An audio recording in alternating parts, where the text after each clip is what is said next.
Many years ago, I walked at dawn. Il y a de nombreuses années, à l'aube, je parcourais les rues étroites et pavées de Cusco au Pérou, dans les hauteurs des Andes. J'ai vu un homme, un autochtone qui marchait dans l'une des rues. Il n'était pas d'une grande taille, mais il portait sur le dos une énorme charge de bois de chauffage, dans un énorme sac de toile de jute. Le sac semblait aussi grand que lui. La charge devait peser autant que lui. Il le stabilisait avec une corde enroulant le ventre du sac et qui entourait son front. Il agrippait fermement cette corde sur les côtés de sa tête. Sur le front, il avait un morceau de tissu sous la corde pour empêcher de lui entailler la peau. Il était penché en avant sous son fardeau et marchait à pas lents et difficiles. Cet homme portait le bois jusqu'au marché où il serait vendu. Il devait faire en moyenne 2 à 3 fois par jour le trajet aller-retour pour livrer des chargements encombrants et lourds de ce genre. Le souvenir de cet homme, avançant péniblement dans la rue, a pris pour moi de plus en plus d'importance au fil des années. Combien de temps pourrait-il continuer de porter ce type de fardeau ? La vie nous impose à chacun toutes sortes de fardeaux, parfois légers, parfois implacables et lourds. Des gens peinent chaque jour sous des fardeaux qui pèsent sur leur âme. Beaucoup d'entre nous souffrent sous de tels fardeaux. Ils peuvent être pesants émotionnellement ou physiquement. Ils peuvent être inquiétants, écrasants et épuisants. Et ils peuvent durer des années. En général, nos fardeaux viennent de 3 sources. Certains fardeaux sont le résultat naturel de nos conditions de vie dans le monde. La maladie, les handicaps, les ouragans, les tremblements de terre surviennent de temps en temps sans que nous en soyons responsables. Nous pouvons nous préparer à ces dangers et parfois même les prévoir. Mais dans le cours naturel de la vie, nous rencontrerons tous certaines de ces difficultés.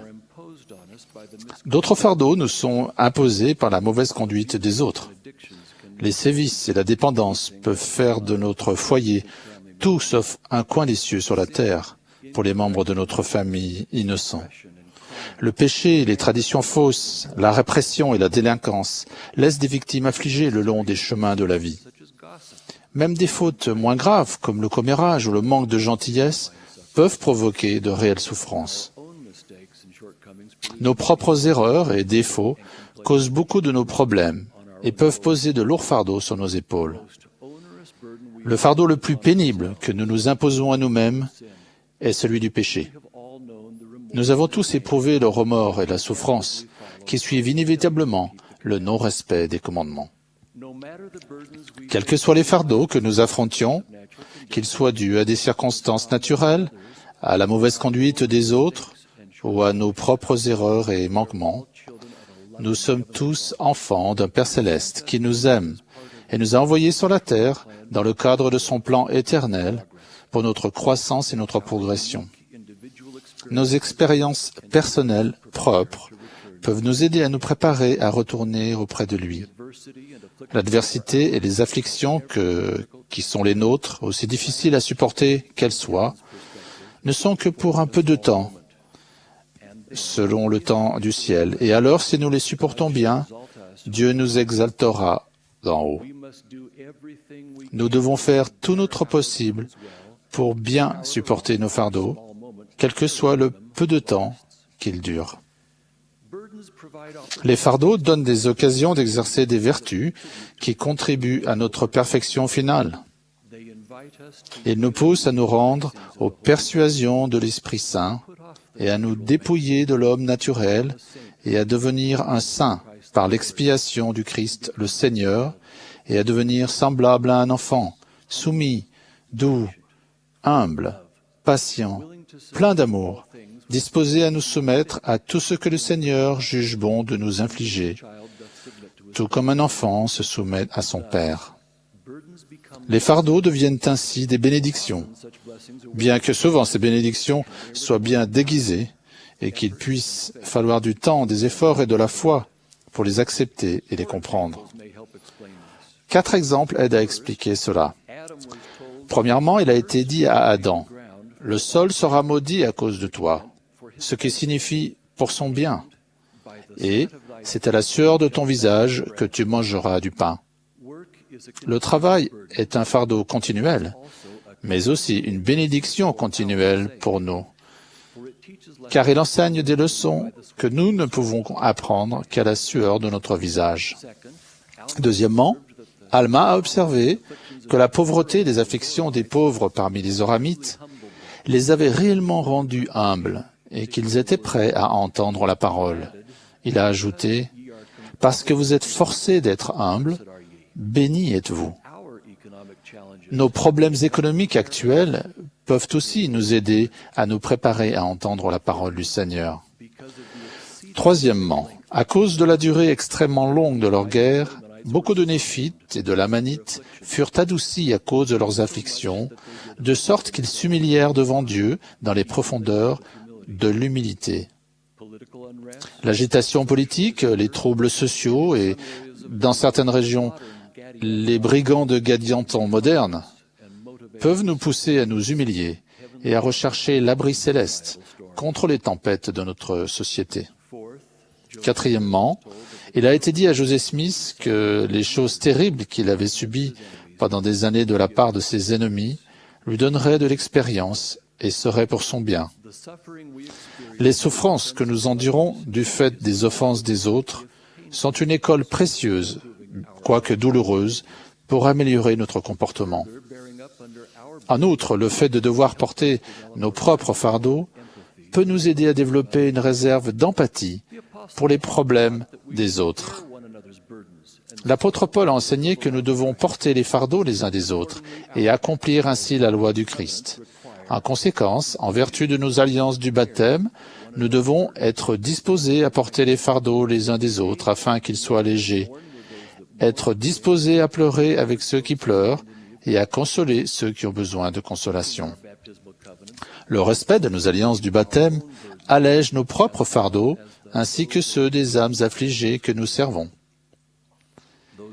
Les personnes qui apportent pareille aide aux autres se tiennent dans des lieux saints.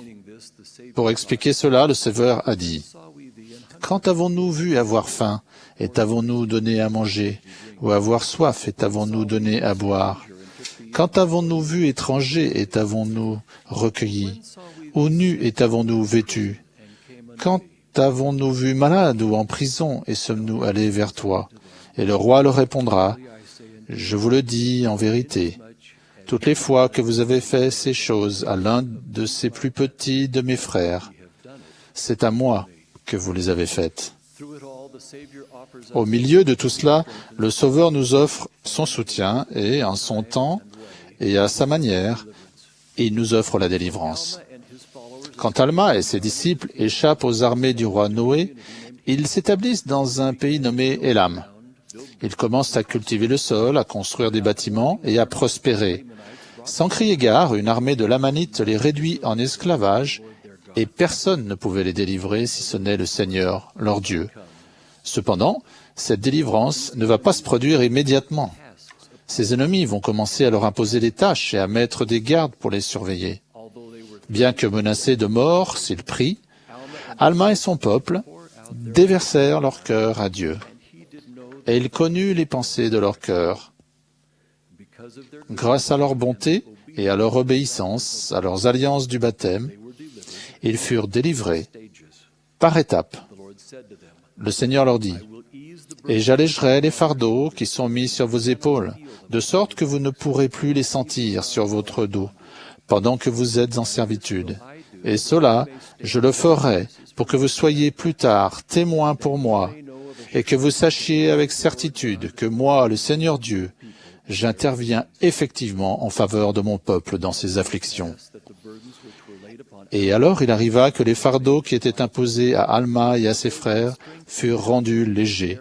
Oui, le Seigneur les fortifia de sorte qu'ils purent supporter leurs fardeaux avec facilité, et ils se soumirent de bon cœur et avec patience à toute la volonté du Seigneur.